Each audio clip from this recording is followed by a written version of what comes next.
Saints Row is back in a 2022 reboot that sees developer Volition bring the series up to date with a newly enhanced in-house engine. It's a new Saints Row for a new generation and with a more grounded tone. Come its August 23rd release, we'll be able to see how all consoles stack up between PS5, Series X, and even last-gen machines. But for today, well, I was lucky enough to go hands-on with an early preview build of Saints Row on PC. Specifically, the PC at the press event sports a generous i7-7700K CPU backed by an RTX 3080. So more than enough GPU firepower to get a flavour at least of some 4K 60fps gameplay. Does the PC showing here, running at max settings, hint at a satisfying visual overhaul since the last Saints Row, that being Saints Row 4 or Get Out of Hell? What visual tricks does Saints Row 2022 have up its sleeve in its settings menu? And could we expect features like ray-traced ambient occlusion on show here to appear in its PS5 and Series X release come launch day? Let's dig in and see what's on show so far. Before we start, this Saints Row reboot is committed to its blank slate, to starting afresh with a new setting of Santo Ileso and a new crew of characters hell-bent on taking it over.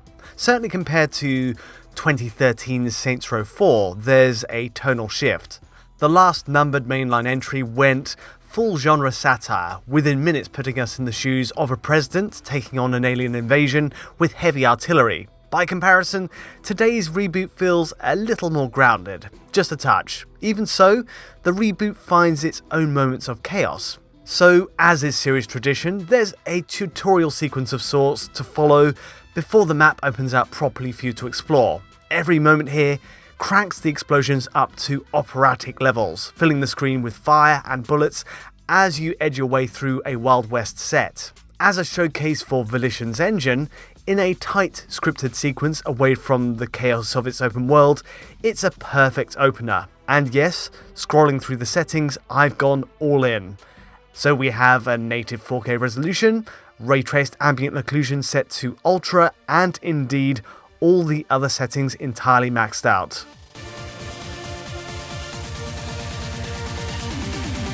Right away, materials and lighting in Volition's latest are a huge leap in quality over previous Saints Row games.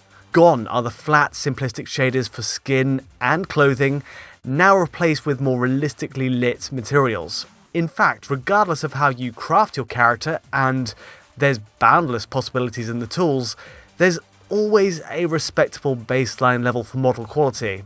Likewise for the environment, texture quality is sharp, tapping into the 10GB of VRAM reserved in our RTX 3080.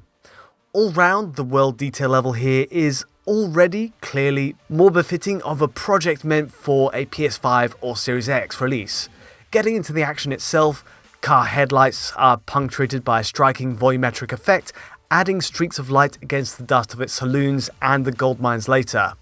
Again, it adds a satisfying sense of depth to the scene. And later, we see object physics put in the spotlight too. TNT is conveniently dotted around in this finale, with a huge payoff as barrels split open and the bridges collapse. It's all scripted fun, a linear set piece to pin your attention to the best bits. But again, it shows it's all just a huge step up in materials, lighting, and physics for the series. Before we go on, it's worth stressing this build is of course early code, and you may spot a few bugs as we go. Honestly, we'll have to see how it polishes up for the August release. But either way, the next part of play taps into the heart of Saints Row's appeal, taking us to the sandbox of Santo Ileso itself. With the map left wide open to explore, it becomes a new game entirely. Now, one thing I did notice here is our trusty RTX 3080 did start to struggle running at max settings once we're given full freedom. Everything to this point is 4K, and often holding a solid 60fps at max settings. Optimizations are to come for sure, but in this preview build, keeping these settings proved just a bit too much for our trusty 3080, and so I had a backup plan in the resolution slider. Available while running in the game's windowed borderless display mode only, at least for the preview build, dropping the scale to 83% per axis or 3187 by 1792 natively, balanced out the strain on the GPU. It gets us to 60fps more typically, without having to sacrifice the likes of, say, ray traced AO, the shadows, or world draw. Speaking on the settings, Saints Row packs a huge suite of options, at least in this preview build.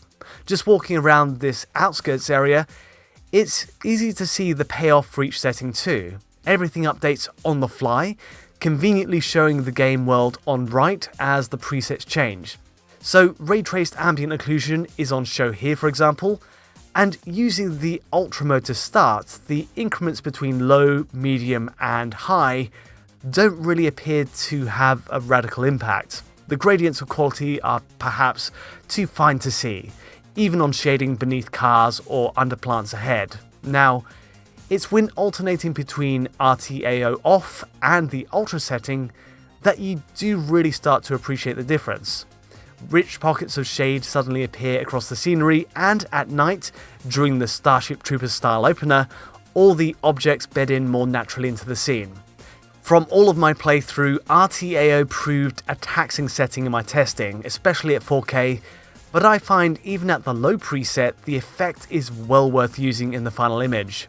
Of course, I'd have loved to have seen more extensive ray tracing support in the form of, say, reflections or GI, and much could change for the final release, but RTAO is still a nice touch, and I'm certainly hopeful it'll appear on the PS5 and Series X releases. For that though, we'll just have to wait and see.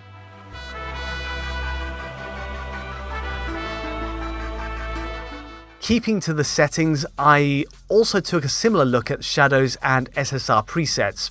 Each offers plenty of scalability, and unlike the RTAO setting, the differences between each quality step is more pronounced, more readily apparent.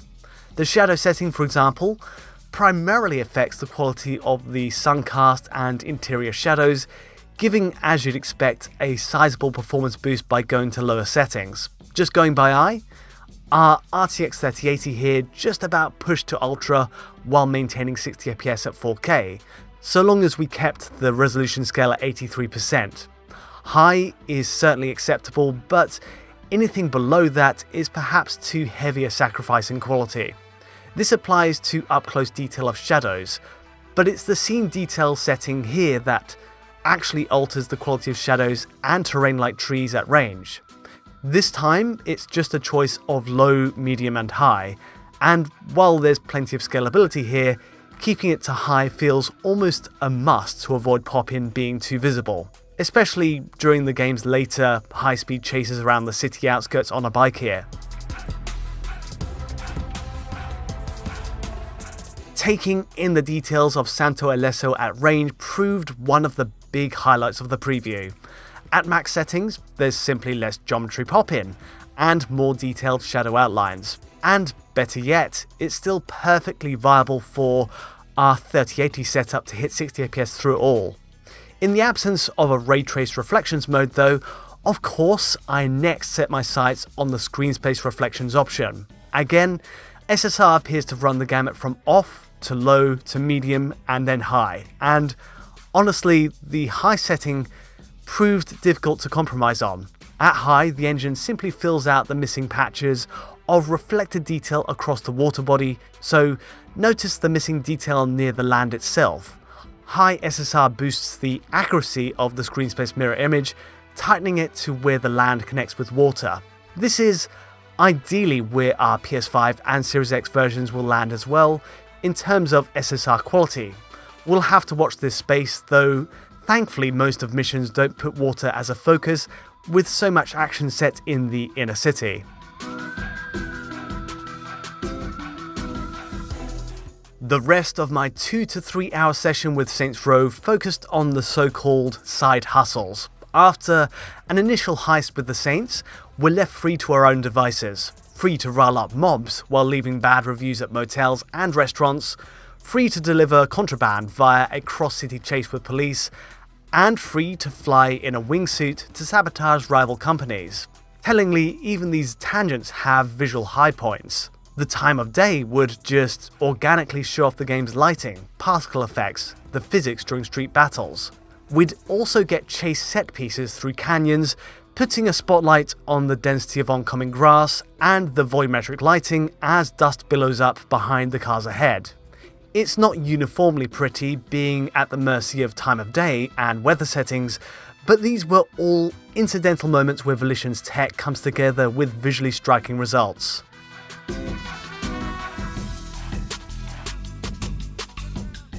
Again, I will say I did have a few issues with this build's polish.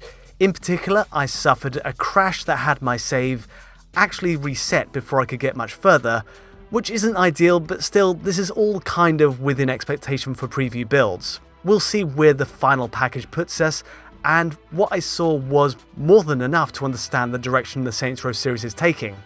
By 23rd of August, we'll be back with a full tech breakdown of not just the final PC build, but also the situation on console. My hope? Given the scalability of all the settings we're seeing here, I'd love to see a form of 4K 30fps mode with ray tracing enabled on PS5 and Series X, and then potentially another for 60fps with fewer bells and whistles. Both mode types are increasingly popular ways to show support for newer console hardware, though we'll just have to wait and see. As it stands, this year's Saints Row Reboot has huge promise as a sandbox open world title, one with impressive options for character customization, mission types, and yes, an underlying tech that should hopefully scale well to consoles old and new. That's all from me today though, a super quick look here, but hopefully it was an interesting sneak peek. If you did find this useful or insightful in any way, feel free to like or subscribe, and don't forget to hit that bell for instant notifications as any new video lands. To get a high quality version of this video, check out our Patreon at digitalfoundry.net, and to get in touch directly, just use Twitter. But from me for now, thanks for watching.